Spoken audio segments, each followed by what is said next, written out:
It's been 8 years since I started posting videos on YouTube.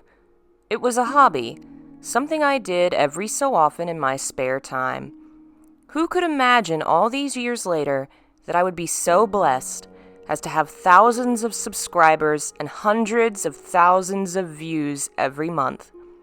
I am thrilled that you all like my work, and here at episode 30 of Silent Hill Symbolism, I hope that you continue to enjoy it.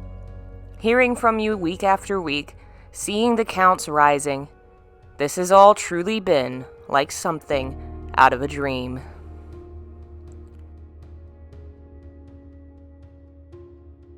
Dreams have been a theme of Silent Hill since the beginning, used to confuse and create uncertainty in the player, the feeling that one can never be sure if what they are seeing is real or imaginary, or if that even matters. Multiple times in Silent Hill 1, Harry expresses doubt that what he's seeing is reality, wondering if he's in a dream, and in one ending of the game, it's revealed he was right, that it was all a fever dream he suffered with his dying breaths. He passes out in multiple instances, later awakening in new places, wondering which part was the dream. He's not the only one. Silent Hill 3 opens with a dream sequence, and Silent Hill Homecoming has multiple scenes where the main character, Alex, passes out and later awakens elsewhere, unsure whether to trust his senses. This technique of having characters pass out and reawaken later, in a new place, wasn't invented by Silent Hill. In fact, centuries before video games were thought of, the Italian poet Dante Alighieri was writing his own epic adventure into hell, and he had a problem. His character had to navigate a long winding maze of levels of hell, and he didn't always know how to explain how a character got from one level to another. His answer? The protagonist would faint and find themselves somewhere else when they awoke. It's an easy way to step over the issues of continuity and storytelling, and has the added bonus of giving the story a dreamlike quality. As the protagonist constantly falls unconscious, we begin to wonder whether they were ever really awake. Using this technique invites those questions to be asked, and in choosing to do so, Silent Hill steps in the footsteps of literary giants. The truth is, there's no way to know for sure if the protagonist and the player's experiences in Silent Hill are real or if they're a dream. And for that matter, does it matter, since the events in Silent Hill still cause pain and trauma either way? If it is a dream, it is one that has the power to influence the real world. Of the games, 4 deals the most in dreams. Walter's victims are trapped in dreams, and Henry must enter them to try and save them. It is somewhat implied that Walter reaches his victims psychically during their most vulnerable time, while asleep. Yet we see Cynthia and Eileen living their normal everyday lives before the attack, not at home asleep. At some point, they must have been knocked unconscious, or somehow drawn into the dream world of Walter's mind. Where the first 3 games hint at the idea that reality and dream have been mixed, Silent Hill 4 outright says it. The reality Henry faces is a dream world, a place of chaos and uncertainty, with no true rules to explain how anything works. The worlds work by dream logic. Henry moves forward by performing odd, inane tasks, explores locations that are twisted in strange deformations of real-world places. Cynthia even asks about the possible unreality of their situation. Unfortunately for her, it doesn't matter that this is a dream. Henry often enters these dream worlds and exits them seemingly out of his control, much like we are often shaken out of sleep at inopportune times. He appears in levels riding escalators, laying on the ground. These worlds have no set reality, no common sense. Just like a dream, these places are unconventional and impossible to predict. It is also because this is a dream world that Henry is able to possibly succeed against his enemy. Walter has a great deal of power and near immortality, yet he can be defeated by Henry. because he doesn't have complete control over his unconscious mind. Secrets and knowledge he wouldn't want Henry to have exist in these worlds to be found. This is why young Walter exists, and why Walter eventually finds and kidnaps his younger self, to keep Henry from him. In dreams, we have little to no control over what we see, what we experience, or even what we remember.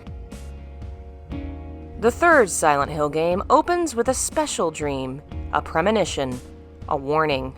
It's an interesting instance of a character showing superhuman power, as Heather experiences events that will happen to her in the future, giving her a chance to react to and survive an otherwise deadly situation. It hints at her supernatural powers and her history as Alessa, and it also says a lot about her story as a whole. Because the dream ultimately warns of a small event in the game, an almost unimportant detail. There are far greater things she could have dreamt of: her father's death, her unholy pregnancy, Claudia, Vincent, you name it. There are dozens of threats that her magic powers could have warned her of, but the one chosen is the roller coaster. What is it about this threat that is so important? And what is it really warning Heather about? Dreams have long been associated with magic, divination, and foretelling the future. In most cases, people have dreams about very abstract, strange things, which are then interpreted to have a certain meaning. But this dream is very clear-cut, and events happen exactly the way they do in the dream in reality. A roller coaster will come down the track, and if Heather doesn't jump, she will die. But if we think of the dream as an abstract, what could these things represent? The dream happens in the old abandoned amusement park. It's a location that only she and her father before her visit in the Silent Hill series. It's one of many aspects that ties Silent Hill 1 and 3 together, signifying the connection between father and daughter. The amusement park is a place associated with childhood, with innocence. One of the main attractions is a merry-go-round, which is a ride especially associated with young children and youth. The ruined, rusted park represents childhood lost, the pains and sufferings of Heather, Cheryl, and Alessa. In the first game, the penultimate confrontation between Alessa and her mother occurs here. It's here that Harry sees Dahlia's true colors, and in a way, loses his innocence by learning the truth. Here, Dahlia turns on her daughter, and Harry once again fails to find Cheryl. This is a place that represents lost childhood and the severing of the bond between parent and child. In the dream, Heather is on the roller coaster ramp when the coaster flies towards her. It is a sudden, oncoming danger, which she must react to quickly. Her only choice is to jump into the unknown to survive. With no idea whether or not she'll make it, she is forced to make the choice to risk her life in order to avoid the sure danger. In many ways, it is a metaphor for her situation. She is about to lose her innocence, her naive childhood, when Harry is taken from her and her memories of Silent Hill return. She will be forced into a dangerous situation where her only real choice is to jump into the unknown, to go to Silent Hill and face Claudia. The dream warns her about what's coming, that she will suffer, and that she'll have to be brave or die. There's another aspect of the dream that's interesting to me. It opens on Heather walking into the amusement park, confused as to how she got there. Then the camera focuses in on a knife in her hand, which she eyes with trepidation, as if she's not sure where it came from.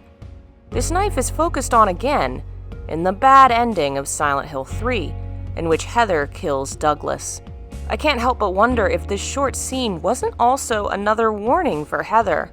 Part of getting the bad ending comes from being too violent and killing a lot of monsters, using weapons like the knife. Perhaps the dream is also a warning to avoid that violence, to keep from becoming a monster yourself.